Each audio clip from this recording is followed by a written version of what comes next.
ফ্লোরিডার Cape ক্যানাভেরালের Kennedy space centre.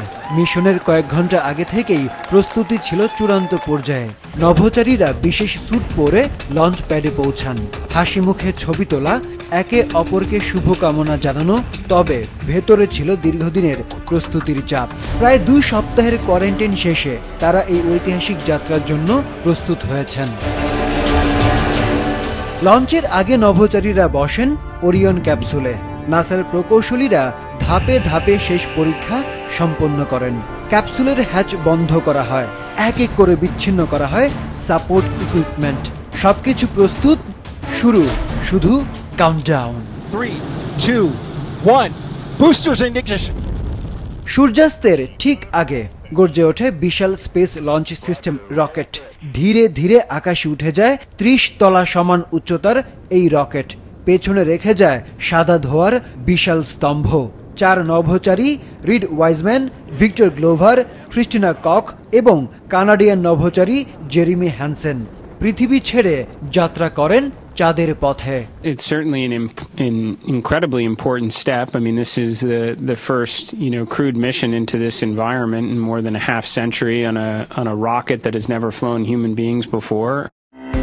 প্রায় 10 দিনের এই মিশনে তারা চাঁদের চারপাশ ঘুরে আবার পৃথিবীতে ফিরবেন। উড্ডয়নের 3.5 ঘন্টা পর ওরিয়ন ক্যাপসুল রকেট থেকে বিচ্ছিন্ন হয়ে নিজস্ব নিয়ন্ত্রণে চলতে শুরু করে। এ সময় নভোচারীরা নিজেরাই ক্যাপসুল নিয়ন্ত্রণ করে এর নেভিগেশন ও ম্যানুভারিং পরীক্ষা করেন, যা ভবিষ্যতের চাঁদে অবতরণের জন্য গুরুত্বপূর্ণ।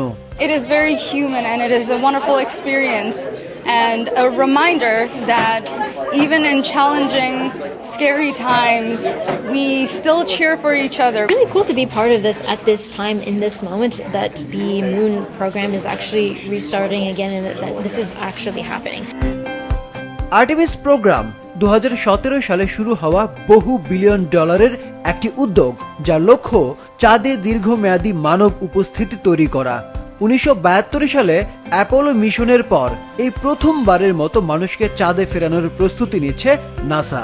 তবে এই দৌড়ে যুক্তরাষ্ট্র একা নয়, চীনও 2030 সালের মধ্যে নভোচারী পাঠানোর পরিকল্পনা করছে। এই মিশন সফল হলে 2028 সালের মধ্যে চাঁদের মাটিতে মানুষ পাঠানোর পথ আরও পরিষ্কার হবে। নাসার জন্য এটি শুধু একটি অভিযান নয়, বরং ভবিষ্যতের মহাকাশ প্রতিযোগিতায় নেতৃত্ব ধরে রাখার লড়াই। মানুষের মহাকাশ যাত্রার নতুন অধ্যায় শুরু হলো এই মিশনের মধ্য দিয়ে।